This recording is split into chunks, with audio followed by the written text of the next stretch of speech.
لا حول ولا قوة إلا بالله العلي العظيم. أعوذ بالله من الشيطان الرجيم. بسم الله الرحمن الرحيم. الحمد لله وصلى الله على رسول الله وعلى آله آل الله ولعنة الله على أعداء رسول الله وعلى أعداء آل رسول الله لا سيما على فلان وفلان وفلان من الآن إلى يوم الدين. رب اشرح لي صدري ويسر لي امري واحلل عقدة من لساني يفقهوا قولي.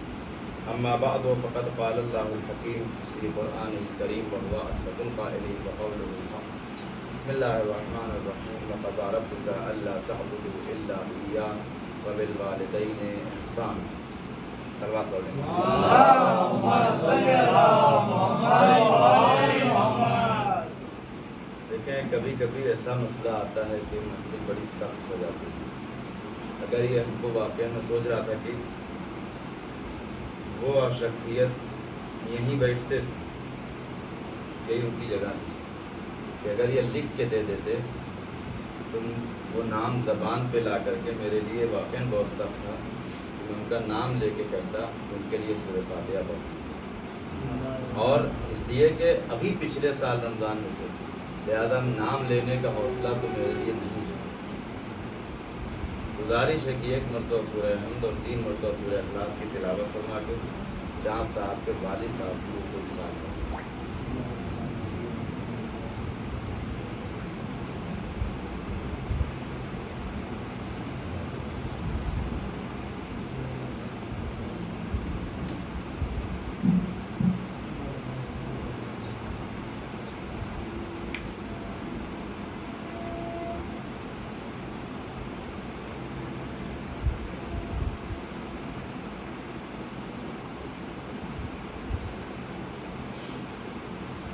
باپ کی بڑی اہمیت ہے، کیونکہ ماں باپ کی اصل، لیکن چونکہ ارادہ ہے باپ کے عنوان سے تھوڑا سا پڑھا جائے. بہت طولانی مجلس کا ارادہ نہیں ہے، اس لیے کہ پہلے ہوا کرتی تھی 10 بجے تو وہ اطمینان رہتا تھا، اور ہر آدمی کو کہیں نہ کہیں جانا ہے تو 20 سے 25 منٹ فضائل اور 5 منٹ مسائل، یعنی آدھے گھنٹے کے اندر انشاءاللہ بات پوری ہو جائے گی. ہم غور کریں واقعہ مولائی تھے، عشق اہل بیت رکھنے والے تھے. آپ نے تو دیکھا بھی ہوگا اور میں نے سنا ہے ویڈیوز میں تو بہت زیادہ، جتنی دیر کیمرے نے فوکس کیا اتنی دیر بعد دیکھ پائے کہ مولائی آدمی تھے.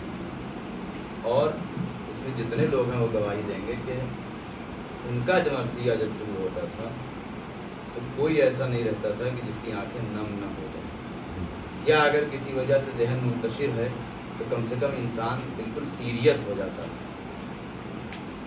ان کے مسائل تو کربلا کا مسائل بھی وہی سے، پھر ان کی آواز نے جو بات کی، خوش مزاج تھے، پھرتی تھی، چنچل تھے، اور کیا کہتے ہیں کہ یہی تو ہے جو اہل بیت علیہ الصلوۃ والسلام کے در سے وابستہ ہوتا ہے. دنیا ان کو بہلول کہتی ہے، مگر وہ دیوانے آل محمد ہوا کرتے ہیں. خدا ہم سب لوگوں کو ایسا عاشق اہل بیت قرار دے. اس قدر محبت تھی اہل، نہیں بیٹھے رہتے تھے. ان کو اس سے بحث نہیں ہے کہ میں کیا پڑھ رہا ہوں، یا کوئی بھی ذاکر آپ نے غور کیا ہوگا، علی کا نام آ جائے، اہل بیت کا نام آ جائے، واہ کیا انداز ہے، سبحان اللہ، واہ یہی رہتے ان کا رہجہ رہتا تھا. 300 سال جیو. ان کو اس سے بحث نہیں رہتی تھی آپ نے کیا پڑھا، تو بس اہل بیت کا نام آ جاتا تھا، نعرے لگا دیا کرتے اور مسائل اس انداز سے پڑھتے تھے. مگر وہی پھر یہی عبرت ہے ہم لوگوں کے لیے کہ موت اور حیات کا کوئی بھروسہ نہیں ہے. اچھے خاصے خدا کروٹ کروٹ جنت نصیب کرے، ان کے درجات کو بلند کرے۔ یہاں سب لوگ روزے دار بیٹھے، خدا ہم سب لوگ دعا کرتے ہیں کہ ان کو جوار معصومین علیہ السلام میں جگہ کرامت فرمائے، ان کے گناہ صغیرہ و کبیرہ کو معاف فرمائے۔ باپ کی بڑی اہمیت خدا بند عالم نے قرآن مجید میں صاف طور پہ بالکل کہہ دیا۔ بسم اللہ الرحمن الرحیم، وَقَضَىٰ رَبُّكَ أَلَّا تَعْبُدُوا إِلَّا إِيَّاهُ۔ آپ آیت کا لہجہ دیکھیے کہ خدا کہتا ہے ہم نے فیصلہ یہ کر لیا کہ آپ کسی اور کی عبادت نہیں کریں گے۔ وَبِالْوَالِدَيْنِ إِحْسَانًا۔ اب آپ ذرا غور کریں جا کر کہ خدا جو ہے اپنی عبادت میں کسی چیز کو شریک قرار نہیں دیتا۔ اس کو اپنی وحدانیت اتنی پیاری ہے کہ ہمارے یہاں جب خدا کے لیے کیا کہتے ہیں کہ خدا تو نے ایسا کیا، خدا تو ہم پہ رحم فرما۔ جبکہ آپ غور کریں کہ ہم لوگ بڑوں کے ساتھ کیسے بات کرتے ہیں، تو تڑاک سے بات ہوتی ہے، آپ جناب۔ خدا سے بڑا اس پوری کائنات میں کوئی ہے؟ تو کہنا چاہیے نا کہ اللہ آپ فرماتے ہیں، اللہ آپ کہتے ہیں۔ اور ایک قوم ہے جو کچھ لوگ کہتے ہیں کہ اللہ آپ کہتے ہیں، لیکن خدا کہتا ہے کہ مجھے آپ کہہ کے نہ بلاؤ۔ کیوں؟ کہ بے شک آپ میں احترام پایا جاتا ہے، آپ بڑوں کے لیے بولا جاتا ہے، آپ بزرگوں کے لیے بولا جاتا ہے، آپ سے پتہ چلتا ہے کہ یہ سامنے والا کافی بڑا ہے۔ مگر آپ غور کیجئے کہ ہمارے سماج میں لفظ آپ فقط بڑے کے لیے نہیں بولا جاتا، جب بہت سارے لوگ ہوتے ہیں تب بھی آپ یوز کیا جاتا ہے، جب پلورل ہو جاتے ہیں تب بھی آپ یوز کیا جاتا ہے۔ آئیے آپ سب لوگ کھانا کھا لیجئے، تو اس کا مطلب کہ خدا کو ایسا لفظ نہیں پسند ہے کہ جس سے پلورل کی خوشبو آتی ہو، جس سے پلورل کی بو آتی ہو۔ چونکہ میں واحد القہار ہوں، کوئی میرے ساتھ شریک نہیں ہو سکتا۔ کہہ دو کہ وہ اللہ ایک ہے، بالکل تنے تنہا ایک، اور اس کے باوجود خداوند عالم نے اپنی عبادت کے ساتھ جوڑ کے رکھا۔ ہم نے یہ فیصلہ کر لیا ہے کہ تم عبادت ہمارے علاوہ کسی اور کی نہیں کرو گے۔ اب عبادت کے فوراً بعد خداوند عالم کس چیز کا حکم دے رہا ہے؟ وَبِالْوَالِدَيْنِ إِحْسَانًا، اور ماں باپ کے ساتھ حسن سلوک کرو، ماں باپ کے ساتھ اچھا برتاؤ کرو۔ یعنی خداوند عالم کو ماں باپ کے احترام اور عزت کا اتنا خیال ہے کہ اپنی عبادت کے فوراً بعد ماں باپ کے احترام کا حکم دے رہا ہے۔ یعنی کیا انسان اندازہ لگائے کہ ماں باپ کس منزل پر ہے۔ یہاں تک ہے کہ اگر انسان جو ہے کیا کہتے ہیں کہ ماں باپ بوڑھے ہو جائیں، قرآن کہتا ہے وَخْفِضْ لَهُمَا جَنَاحَ الذُّلِّ مِنَ الرَّحْمَةِ، جب ماں باپ کے سامنے جاؤ تو شانوں کو جھکا کے کھڑے رہو۔ وَخْفِضْ لَهُمَا جَنَاحَ الذُّلِّ مِنَ الرَّحْمَةِ، اور جب ان سے بات کرو تو نرم لہجے میں بات کرو اور دعا کرو، وَقُلْ رَبِّ ارْحَمْهُمَا كَمَا رَبَّيَانِي صَغِيرًا، پروردگار ہمارے ماں باپ کے اوپر ویسے ہی رحم فرما کہ جیسے انہوں نے مجھ پر بچپن میں رحم فرمایا۔ اب غور کریں کہ اگر ماں باپ بچپن میں ہمارا خیال نہ رکھتے تو آج ہم کس منزل پر ہوتے؟ آج جو کچھ بھی ہیں، چاہے اگر ہمارے اندر اخلاق، اسی لیے مولا کائنات حضرت علی ابن ابی طالب علیہ السلام فرماتے ہیں کہ اگر تم کو اپنے اندر کوئی اچھی خوبی، کوئی اچھی صفت نظر آئے کہ یار یہ تو میرے اندر بڑی اچھی کوالٹی ہے، یہ بڑی اچھی خصوصیت ہے، کہ جا کے ماں باپ کا شکریہ ادا کرو۔ ان ساری اچھائیوں کی، ان ساری خوبیوں کی جڑ اور بنیاد تمہارا باپ ہے۔ اگر باپ نہ ہوتا، کبھی کبھی ہم لوگ آئینے کے سامنے جب کھڑے ہوتے ہیں تو دیکھتے ہیں نا، کیا ماشاءاللہ کیا خوبصورت چہرہ ہے، کیا پرور، ہر آدمی کو اپنا چہرہ پسند ہوتا ہے۔ کہتے ہیں جب اپنے چہرے پہ تمہیں فخر ہونے لگے، جب اپنا چہرہ اچھا لگنے لگے، اپنے باپ کی سلامتی کے لیے دعا کرو، جا کے ان کا شکریہ ادا کرو۔ یہ خوبصورتی، یہ چہرہ تم کو تمہارے باپ کی بنیاد پر ملا۔ حتیٰ کہ دنیا جانے دیجئے ساری چیزیں، کوئی انسان آپ کو اپنی بیٹی دینے کو تیار نہ ہوتا اگر تمہارا باپ نہ ہوتا، اگر باپ نے آپ کو اپنا نام نہ دیا ہوتا۔ اس قدر احترام۔ نبی اللہ یوسف علیہ السلام کتنے بڑے نبی ہیں، جبکہ کوئی توہین نہیں کی تھی نعوذ باللہ انہوں نے، کوئی کیا کہتے ہیں باپ کے ساتھ بدتمیزی نہیں کی تھی انہوں نے. جب جناب یعقوب علیہ السلام کنعان سے چلے اور یوسف علیہ السلام ادھر سے چلے، کہتے ہیں ایک ناقے اور ایک اونٹ پر جناب یعقوب، دوسرے پہ جناب یوسف علیہ السلام، کوئی بدتمیزی نہیں کیا. ذرا سا یوسف کو دیر ہو گئی اترنے میں، اپنی گاڑی سے اپنے اونٹ سے اترنے میں دیر ہو گئی. یعقوب پہلے اتر گئے، جبریل آئے، یوسف ہاتھوں کو آگے کرو، نبوت نکال لی گئی، ختم ہو گئی. یوسف علیہ السلام کے بعد نبوت نہیں چلی ان کی نسل سے. آپ اندازہ لگائیں کہ جب انسان معمولی کچھ نہیں کیا تو اگر کوئی انسان ماں باپ کی نافرمانی کرے، ماں باپ کی بدتمیزی کرے تو خدا کس قدر ناراض ہوتا ہے. اچھا اس کی وجہ کیا ہے؟ دیکھیں یاد رکھیے گا کہ خدا نے اس قدر مقام اور منزلت کیوں دی باپ کو. آپ ایک سورہ پڑھتے ہوں گے، سب سے آخری سورہ ہے قرآن کا، اس کے بعد کوئی دوسرا سورہ نہیں ہے. کیا ہے وہ؟ ہاں، بسم اللہ الرحمن الرحیم، قل اعوذ برب الناس، ملک الناس، الہ الناس، من شر الوسواس الخناس الذی یوسوس فی صدور الناس من الجنۃ والناس.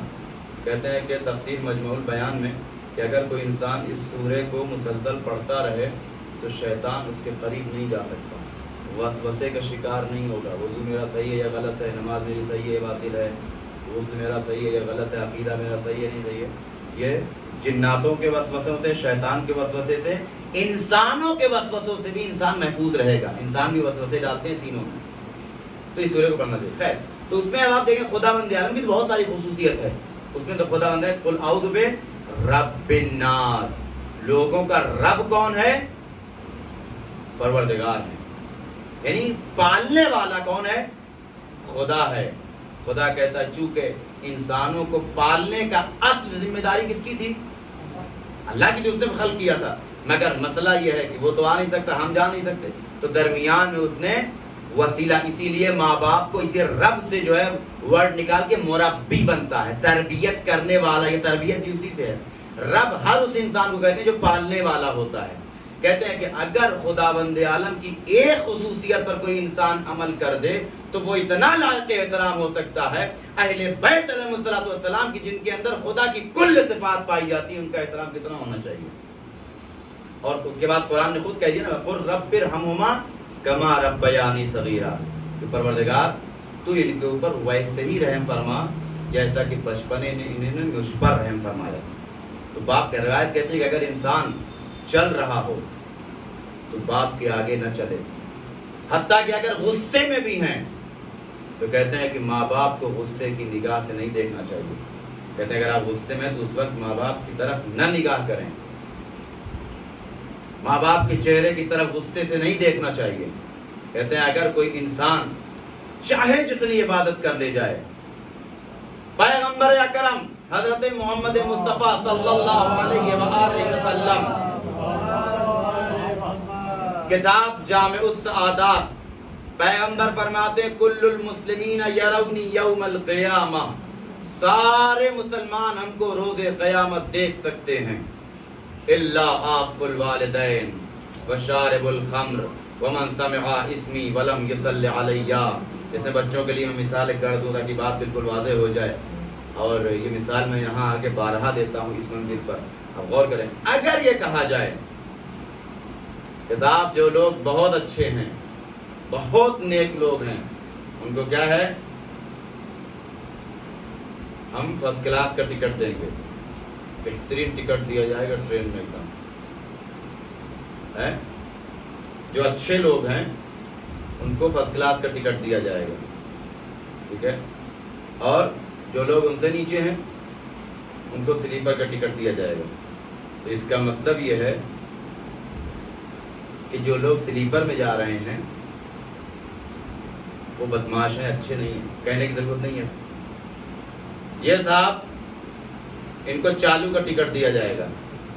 کہا اچھے لوگوں کو اے سی کا دیا، خراب لوگوں کو، بدماش لوگوں کو، کمینے لوگوں کو، بدتمیز لوگوں کو سلیپر والا دیا، اور فرمان صاحب کو چالو کو دیا. اس کا مطلب یہ بدماش نہیں ہے. کیونکہ بدماشوں کو تو سلیپر کا دیا جا رہا تھا نا. یہ بدماش نہیں، بدماش ہوتے تو سلیپر میں جاتے.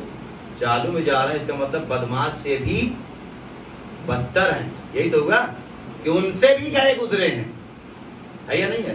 ورنہ اگر تھوڑا موڑا ہو تو سلیپر میں جاتے. اجازت ہے نا مثال اگر بنا دوں تو. پیغمبر فرماتے ہیں روز قیامت محمد اور علی سب کو دکھائے جائیں گے، چاہے وہ مومن ہو، کافر ہو، مسلمان ہو، کوئی بھی ہو، سب دیکھیں گے. اس کی وجہ بیان کی گئی ہے کہ چونکہ ان کو دکھایا جائے گا، دیکھو یہی علی ہیں، یہی جو ہے محمد ہیں، جن کو تم دنیا میں انکار کرتے تھے، جن کو تم دنیا میں نہیں مانتے تھے، یہ دیکھو یہ محمد ہے، یہ علی ہے. ان کو دکھایا جائے گا. تو اس کا مطلب کہ کافر بھی اگر ہے تب بھی پیغمبر اور علی کو دیکھ سکتا ہے. پیغمبر فرماتے ہیں مگر 3 لوگ ہیں. اچھا بقیہ معصومین علیہ السلام کو کب وہ دیکھنے کے لیے ایمان، تقوی، یہ سب شرط ہے. تو اب 3 لوگ ہیں، پیغمبر فرماتے ہیں کہ یہ لوگ ہم کو بھی نہیں دیکھ سکتے. تو کیا یہ کافر ہیں؟ کافر ہوتے تو خالی محمد اور علی کو نہ دیکھتے. ٹھیک ہے، اس کا مطلب یہ کافر سے بدتر ہیں کہ کافرین تو محمد اور علی کو دیکھ سکتے ہیں. کہ وہ 3 لوگ کون ہیں کہ جو اتنے بدبخت ہیں کہ جن کو پیغمبر اور علی کو بھی نہیں دکھایا جائے گا. پیغمبر فرماتے ہیں 3 لوگ ہیں. کل المسلمین یرونی یوم القیامہ الا عاق الوالدین، جن کو ان کے والدین نے عاق کر دیا ہو، جن کو ان کے والدین نے عاق کر دیا ہو. والشارب الخمر، اور جو شراب پیتا ہو. شراب خور بھی اگر ہے تو وہ کبھی بھی پیغمبر اور علی کو نہیں دیکھ سکتا. ومن سمع اسمی ولم یصلی علی، میرا نام سنے مجھ پر صلوات نہ پڑھتا ہو. ایک صلوات پڑھ دے محمد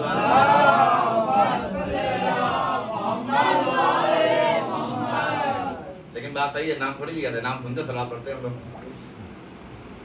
کہ اگر جو ہے صلوات نہ پڑھے تو وہ کیا ہے؟ تو کہنے والا کہ ماں باپ کی اتنی زیادہ ایسا مسئلہ کیا ہے؟ ایسا نہیں ہے کہ ماں باپ جو ہے کیا کہتے ہیں کہ وہ آنکھ کریں گے تو ہی آنکھ ہوں گے. کبھی کبھی ایسا ہوتا ہے کہ بیٹا بدماشی کرتا ہے، بدتمیزی کرتا ہے، نالائکی کرتا ہے، باپ کو ستاتا ہے، باپ کو رلاتا ہے، باپ کو تنگ کرتا ہے، کہنا نہیں سنتا، یہ کرتا ہے وہ کرتا ہے. تو اب آدمی باپ سے کہتا ہے اتنا نالائق لڑکا ہے آپ کا، کہیں نہیں آنکھ کر دیتے، صحیح ہو جائے گا. تو باپ کیا کہتا ہے؟ میں ایک دن گیا تھا گھٹکیسر میں، وہاں مجلس ہو رہی تھی، تو وہاں مولانا پڑھا کہ اگر بیٹا آنکھ ہو جائے تو جہنم میں چلا جائے گا، کوئی اس کو بچانے والا نہیں ہے. میں تو باپ ہوں، کیسے آنکھ کر دوں؟ جانے دو، میری اولاد ہے، چاہے جتنی بدماش ہے، میں آنکھ کر دوں گا اس کی آخرت خراب ہو جائے گی. شریعت کہتی ہے، خدا کہتا تم آنکھ کرو چاہے نہ کرو، ہم خود ہی آنکھ کر دیں گے. اس کا مطلب یہ کہ آنکھ کرنا آٹو سسٹم ہے. آپ یہ مت سمجھیے کہ باپ نے آپ کو کچھ نہیں کہا، آپ باپ کے ساتھ بدتمیزی کر رہے ہیں، آپ باپ کو برا بھلا کہہ رہے ہیں، باپ مسکرا رہا ہے. باپ تو محبت کے آگے مجبور ہے، اور باپ کی محبت کا اندازہ نہیں لگا سکتا انسان جب تک سامنے خود اولاد نہ ہو جائے. اور ہر انسان سنتا رہتا ہوگا. ہمارے آپ کی کیا مثال ہے؟ جب تک انسان صاحب اولاد نہیں ہو سکتا، نہیں سمجھ سکتا کہ باپ کے سینے میں بیٹے کی کیا محبت ہو سکتی ہے. ہم بڑے ہیں کہ علی اکبر، علی اکبر حسین کے بیٹے علی اکبر خود امام کہہ رہے ہیں. جب علی اکبر نہیں سمجھ سکتے تو ہم کیا سمجھیں گے؟ کیا کہا تھا امام حسین نے جب آخری رخصت جانے لگے؟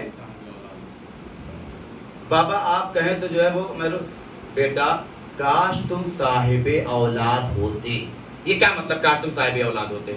یعنی تم نہیں سمجھ سکتے علی اکبر کہ حسین کے سینے میں تمہاری کتنی محبت ہے. کیسے کہوں کہ جاؤ مر جاؤ؟ جب حسین کا بیٹا علی اکبر نہیں سمجھ سکتے جب تک اولاد سامنے نہ آ جائے، ہم اور آپ کیا سمجھیں گے؟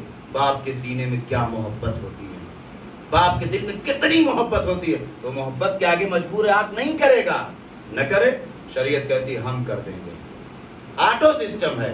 اچھا وہی کیا کہتے ہیں کہ اگر بیٹا لائق ہے، باپ کی بدماشی ہے، تب بھی آنکھ ہوگا بھی نہیں، کیونکہ جب باپ کر نہیں سکتا تو نہ کرنے سے.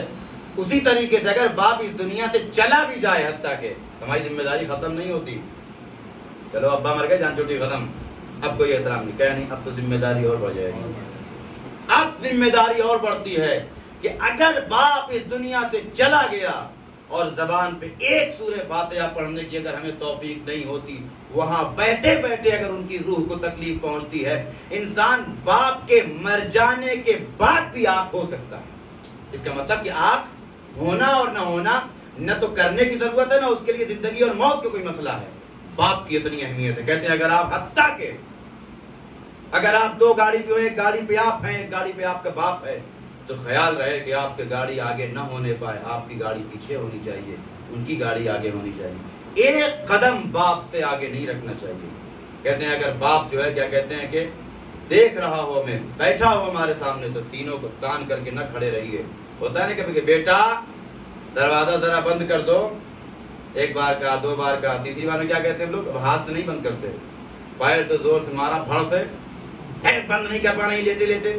وہ باپ جو آج 80 سال کا ہو گیا ہے بلا کے کہے بیٹا یہی دروازہ تھا، ایک وقت تھا تم اتنے بڑے تھے، نیچے سے تم دروازہ کھول رہے تھے اور کھل گیا، تم نے کہا بابا میں نے دروازہ کھولا، جبکہ اوپر سے میں ہاتھ لگائے ہوئے تھا، اور میں نے تم کو آج تک احساس نہیں ہونے دیا کہ وہ دروازہ تم نے کھولا تھا یا ہم نے کھولا تھا. آج تک تم کو ہم نے پایا، تم اسی خوشی میں رہے کہ میں بھی جو ہے کچھ کر سکتا ہوں. باپ کی یہ محبت ہے. اور دیکھیں واقعا باپ اور ماں میں یہی ایک ڈفرنس ہے، چونکہ مجلس ایک باپ کی ہے، باپ اور ماں میں یہی ایک ڈفرنس ہے کہ ماں کا دل نرم ہوتا ہے، باپ کا دل ماں کی بنسبت سخت ہوتا ہے. بظاہر آپ دیکھیں گے مگر باپ کے سینے میں بھی ماں سے کم محبت نہیں ہوتی. یہ انسان تو ہم سب لوگوں کا تجربہ ہے کہ چاہے جتنے بڑے ہو جائیے وہ آپ کی تربیت کے لیے ڈانٹتے ہیں، بولتے ہیں، لیکن جب کبھی ریلوے اسٹیشن پہ آئیے اور کہیں جانے لگی ہے آپ، جب ٹرین چل جائے تب ان کی آنکھوں میں ایک مرتبہ دیکھیے کہ کس قدر سے آنسو نظر آتا ہے، اور وہ اپنی محبت کا اظہار نہیں کر سکتا. کہتے ہیں کہ اگر انسان واقعاً باپ کسی کام کا بھی نہ ہو، 1 روپے بھی نہ کما رہا ہو، جیسے ایک درخت ہے، درخت اگر پھل نہ بھی دے رہا ہو تب بھی درخت اگر آپ کے سر کے اوپر ہے تو ایک سایہ سا محسوس ہوتا ہے نہیں ہوتا ہے؟ آپ ٹیک لے سکتے نہیں لے سکتے. کہتے باپ اس شجرے سایہ دار کی مانند ہے کہ جو اگر پھل نہیں دے سکتا تو سایہ ضرور دے سکتا. عزیزو باپ کی بڑی زیادہ اہمیت ہے. اب آپ انصاف سے بتائیے یہ کون باپ ہیں؟ یہ وہ باپ ہے جو ہمارے اس دنیا میں آنے کا سبب بنے ہیں، مادیات دنیا میں جن کا اس قدر احترام ہے کہ اگر انسان نافرمانی کرتا ہے تو شریعت کہتی ہے ہم تمہارا کوئی عمل قبول نہیں کریں گے. نمازوں پہ نمازیں پڑھتا جائے، روزوں پہ روزہ رکھتا جائے، عبادت پہ عبادت کرتا جائے، اگر باپ خوش نہیں ہے، اگر باپ ناراض ہے، ایک بھی عبادت قبول ہونے والی نہیں ہے اگر باپ راضی نہیں ہے. شریعت کیا کہتی ہے؟ پیغمبر نے کیا فرمایا؟ کل المسلمین یرونی یوم القیامہ، سارے مسلمان دیکھ سکتے ہیں ہم کو، حتیٰ کہ جو ہے وہ مگر الا عاق الوالدین، اگر والدین کا عاق شدہ ہے میں دیکھ نہیں سکتا، نہیں دیکھ سکتا. اصلا جب اس باپ کی اتنی اہمیت ہے تو اس باپ کی اہمیت کیا ہوگی جو ہمارا روحانی باپ ہے. پیغمبر نے کیا فرمایا؟ انا وعلی ابوا هذه الامہ، ہم اور علی اس امت کے باپ ہیں. تو جب اس باپ کی اتنی اہمیت ہے تو علی، پیغمبر نے تو اپنے اور علی کے لیے کہا ہے کہ پیغمبر کی ایک حدیث اور بھی ہے، یوگلنا محمد، اوسطنا محمد، آخرنا محمد، کلنا محمد، سارے کے سارے محمد ہیں. یعنی علی بھی امت کے باپ ہیں، حسن بھی امت کے باپ ہیں، حسین بھی امت کے باپ ہیں، زین العابدین بھی امت کے باپ ہیں. 12 ائمہ طاہرین علیہم الصلوۃ والسلام اس امت کے باپ ہیں. لہٰذا اسی بنیاد پہ آپ دیکھیں کہ جب آج ہم روتے اسی لیے ہیں، گریہ اسی لیے کرتے ہیں. اگر باپ کا انتقال ہو گیا، حیدر بھائی باپ کا انتقال ہو گیا، 2 بیٹے ہیں، صلوات پڑھتے محمد آپ پہنچے مٹی دینے کے لیے. کتنے بجے مٹی ہے؟ کہا 4 بجے. ایک بیٹا دیکھا آپ نے بخار چھوڑ چھوڑ کے روئے جا رہا ہے، سر پیٹ رہا ہے، نوچ رہا ہے، اور دوسرا والا پان میں چیک کر رہا ہے جردہ کم ہے یا دادا ہے. ہر انسان کہے کہ یہ واقعی سگا بیٹا ہے یا کہیں سے گود وود دے کر کے آئے، یہ ان کا بیٹا ہے بھی یا نہیں ہے. کیوں؟ اس لیے کہ باپ کے مرنے پہ بیٹے کو غم نہ ہو تو خود ولدیت پر شک ہونے لگتا ہے. تو ہم تو یہی کہیں گے کہ اگر حسین کے رول کی مصائب پہ کسی کو شک ہو تو جیسے وہاں اولاد ہونے میں شک ہوتا ہے یہاں امتی ہونے میں شک ہو جائے گا. اس لیے کہ پیغمبر نے فرمایا کہ سارے کے سارے ہمارے کیا ہیں؟ امت کے باپ ہیں. اسی لیے آج ہم جو ہے کیوں روتے ہیں؟ چونکہ امام حسین ہمارے، تو یہ کیا ہے؟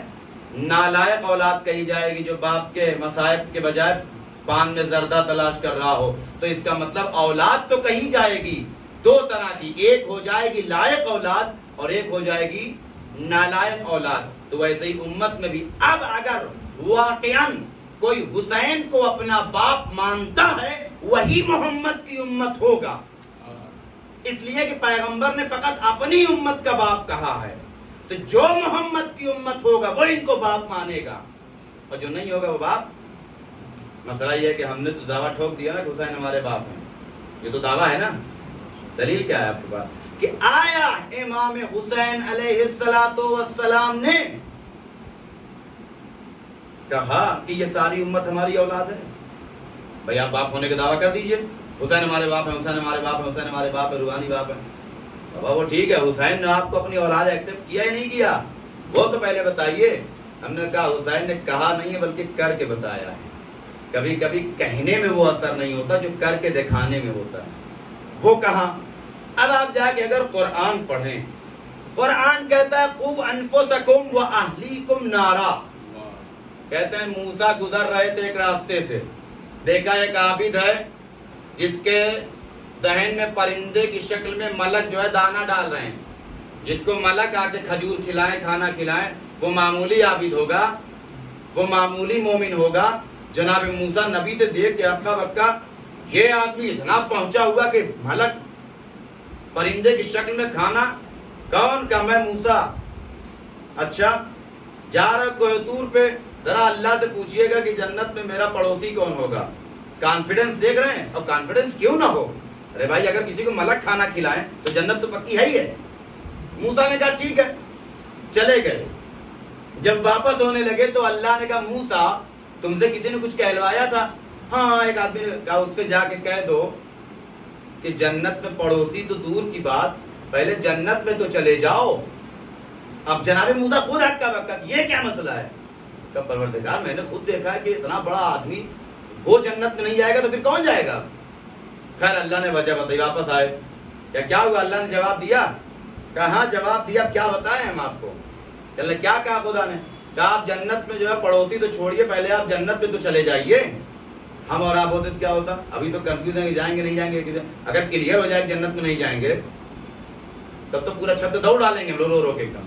کہتے نہ وہ رویا، نہ وہ چلایا، نہ وہ پٹکا۔ موسیٰ تم دیکھ رہے ہو اپنی آنکھ سے نا، مجھے پرندے کی شکل میں ملک کھانا کھلا رہے ہیں، میرے اندر کچھ دم ہے تبھی تو، پھر کیا وجہ ہے کہ اللہ کہہ رہا جنت نہیں جاؤ گے؟ موسیٰ نے کہا کہ جو ہے وہ تم سیلفش ہو، سیلفش عابد ہو۔ اب سمجھ میں آیا؟ اکیلے نمازی بن کر کے کوئی جنت میں نہیں جا سکتا، مجھ سے کیا مطلب، یہ اگر ذہن میں آ گیا تو آپ کی نماز روزہ بھی برباد ہو جائے گی۔ صلوات بر محمد و آل محمد۔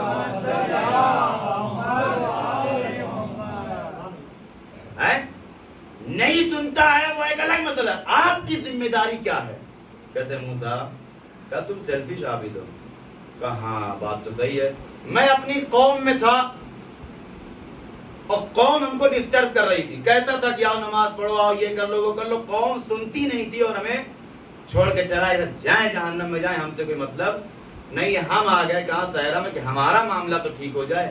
کہتے ہیں خدا کو یہی عمل ناپسند آیا ہے، کوئی اکیلا جنت میں جانا چاہے گا نہیں جا سکتا، خود بھی جاؤ، بیوی کو لے جاؤ، بچے کو لے جاؤ، گھر والوں کو لے جاؤ، پورے گھٹکے سے جہاں تک تمہاری طاقت اور قدرت ہے کوشش کرو کہ سب کے سب جنت میں چلے جائیں۔ کوئی اکیلا جنت میں آنا چاہے گا نہیں آ سکتا ہے جب تک کہ سب لوگوں کو لے کر نہ چلے جاؤ۔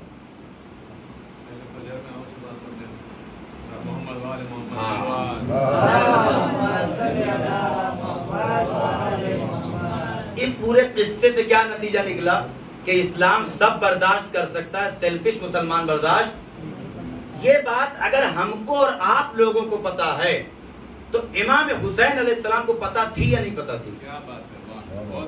اتنا آپ ہمیں بتا دیے تو آگے بڑھے۔ امام کو پتا تھی نہیں پتا تھی؟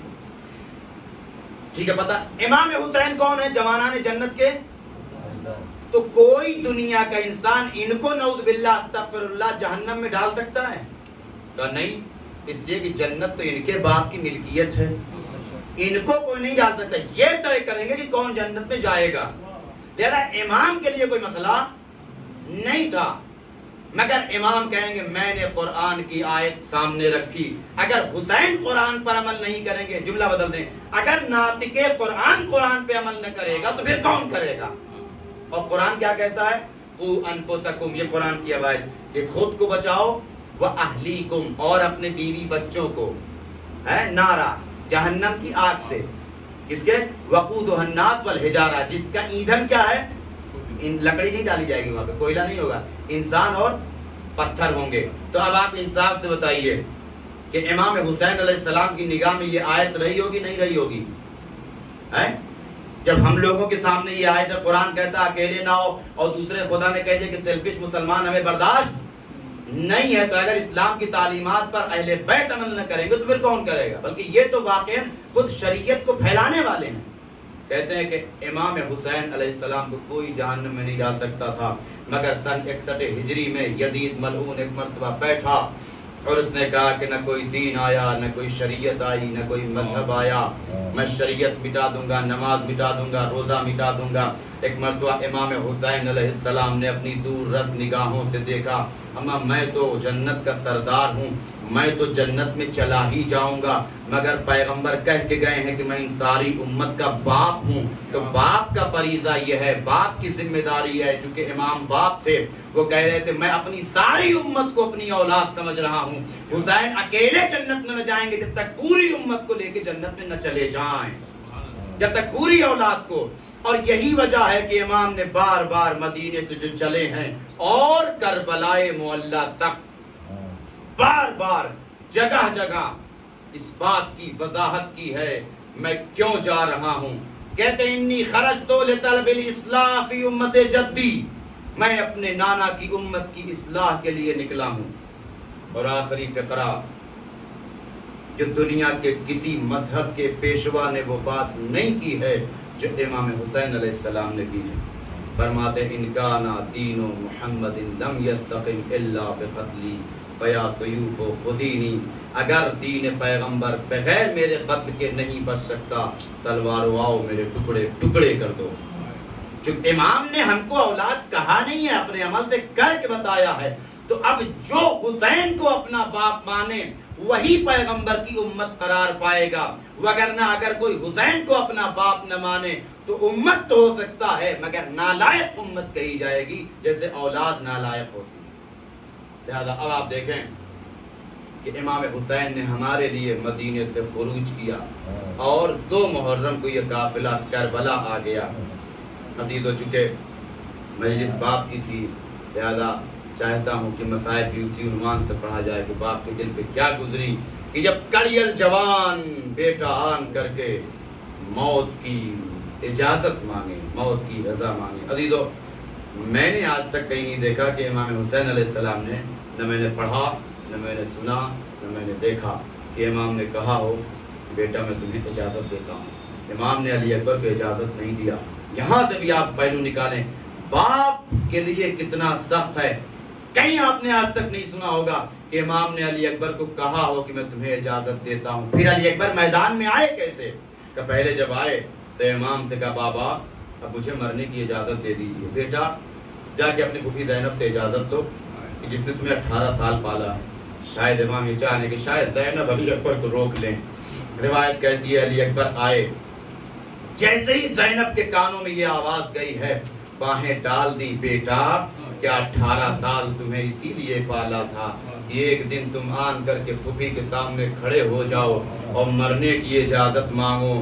بیٹا چاند سی دلہن لانے کی آرزو تھی.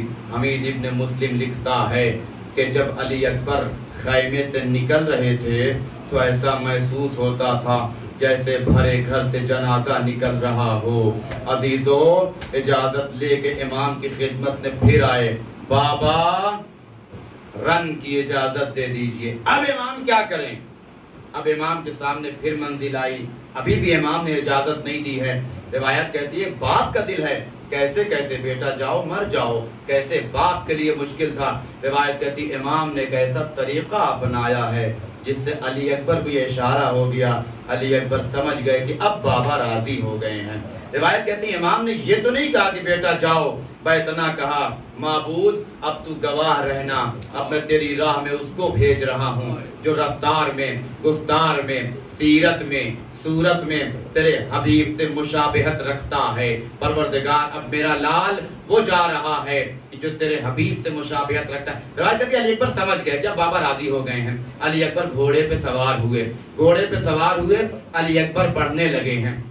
مگر عزیزو یاد رکھیں, روایت کہتی جب علی اکبر چلے, ابھی کچھ دور چلے تھے کہ کوئی آہٹ محسوس ہوئی, کوئی آہٹ محسوس ہوئی, ایسا لگتا تھا کہ جیسے کوئی پیچھے پیچھے چلا آ رہا ہے. روایات کہتی ایک مرتبہ علی اکبر نے مڑ کے پیچھے دیکھا تو بوڑھا باپ پیچھے پیچھے چلا آ رہا ہے. گھوڑے کو روک دیا, بابا آپ تو اجازت دے چکے تھے, پھر پیچھے پیچھے کیوں چلے آ رہے ہیں؟ میرے لال کاش تم صاحب اولاد ہوتے تو میں تم سے پوچھتا کہ باپ کے سینے میں بیٹے کی کیا محبت ہوتی ہے. علی اکبر نے جب یہ منظر دیکھا, اے بابا اگر آپ کہیں تو میں رک جاتا ہوں, بابا آپ کہیں تو میں نہیں جاتا ہوں, بیٹا میں روکتا نہیں ہوں مگر بیتنی خواہش ہے مڑ مڑ کے اپنے باپ کو دیکھتے رہنا. اے بیٹا مجھے مڑ مڑ کے دیکھتے رہنا, تمہارا باپ یہ چاہتا ہے کہ تمہیں زیادہ سے زیادہ دیکھتا رہے. عزیزو روایات کہتی علی اکبر میدان میں آئے ہیں, ادھر ام لیلہ جناب فضہ سے کہتے ہیں فضہ ذرا حسین کے چہرے کو دیکھتی رہو, میرا لال 3 دن کا بھوکا و پیاسا میدان میں گیا ہے, حسین کا رنگ بدلے مجھے خبر کر دینا. روایات کہتی علی اکبر میدان میں آ گئے, جنگ کرتے جا رہے ہیں, جنگ کرتے جا رہے ہیں. روایات کہتی ایک مرتبہ حسین کے چہرے کا رنگ بدلا, ام لیلہ تڑپ گئی. امام کہتے فضہ ارے ام لیلہ سے کہہ دو کہ جا کے اپنے لال کے لیے دعا کریں, بڑا زبردست پہلوان آیا ہے. ماں نے ایک مرتبہ ہاتھوں کو اٹھایا, اے یعقوب کو یوسف سے ملانے والے, میرے اکبر کو مجھ سے ملا دے. ماں کی دعا مستجاب ہوئی. علی اکبر میدان سے پلٹے, اب جو پلٹے تو حسین کو امتحان نے ڈال دیا. بابا ایک قطرے آپ مل جاتا تو میں ان کو بتاتا کہ شیر خدا کے پوتے کی کیا طاقت ہوتی ہے. میں کہوں گا علی اکبر آپ کو نہیں معلوم کہ آپ کے بابا کے پاس پانی نہیں ہے, باپ کو امتحان میں کیوں ڈال رہے ہیں. علی اکبر عجب نہیں تڑپ کے کہیں گے ارے سب کی پیاس کا تو اندازہ ہوا, میرے بابا کی پیاس کیسے معلوم ہو. میں بتانا چاہتا ہوں میرے باپ کی پیاس کا عالم کیا ہے. اے بیٹا اپنی زبان میرے دہن میں دے دو. علی اکبر نے جیسے ہی زبان دی کھینچ لی, اے بابا ارے آپ کی زبان میں کانٹے پڑ گئے ہیں. عزیز و امام نے انگشتری اتار کے علی اکبر کے حوالے کر دی, بیٹا دہن میں رکھ لو سکون ملے گا. علی اکبر میدان میں پلٹے ہیں, جنگ کرتے جا رہے ہیں. ایک شکی نے چھپ کے ایک نیزہ علی اکبر کے سینے پہ مارا, گھوڑے پہ سنبھلا نہ گیا, زین سے زمین پہ تشریف لائے. خدا کسی باپ کو وہ منظر نہ دکھائے جو حسین نے دیکھا. زمین کربلا پہ علی اکبر لیٹے ہوئے ہیں, زمین کربلا پہ علی اکبر کا پیر خط کرتا جاتا ہے. حسین بیٹھ گئے, میرے لال سینے پہ ہاتھ کیوں رکھے ہو. اے بابا ارے پرچھی کی علی ٹوٹ گئی ہے. حسین نے آستین کو سمیٹا, علی آ گئے, حسن آ گئے, پیغمبر آ گئے. ایک مرتبہ حسین نے نجف کا رخ کیا. اے بابا ارے خیبر اکھاڑنا بہت آسان تھا مگر جوان کے سینے سے نیزہ نکالنا. اجرکم علی اللہ, خدا کوئی غم نہ دے سوائے غم مظلوم کربلا کے. عزیز و حسین نے علی اکبر کے لاشے کو اٹھا کے خیمے تک پہنچانا چاہا. روایات کہتی حسین کچھ دور لے کر کے چلے ہیں, پہلے ہی مرحلے میں بنی ہاشم کے بچوں کو نہ بلایا. روایات کہتی حسین علی اکبر کے لاشے کو کچھ اس انداز سے لے کر کے چلے جیسے کوئی چھوٹا بچہ اپنے ہمسن عمر کے بچے کو لے کر کے جاتا ہے. رکوع کی حالت میں کمر میں حسین ہاتھوں کو ڈالے, علی اکبر کے لاشے کو لے کر کے چلتے. زمین کربلا پہ علی اکبر کا پیر خط کرتا ہوا کچھ دور چلتے تھے, لاشے کو رکھ دیتے تھے, پھر اٹھاتے تھے, پھر رکھ دیتے تھے. مقاتل لکھتے ہیں جب کئی بار یہ ہوا, ایک مرتبہ حسین نے بنی ہاشم کے بچوں کو آواز دی، اے بچوں، ارے ضعیف باپ سے جوان کا لاشا نہیں اٹھتا، آؤ حسین کی مدد کرو۔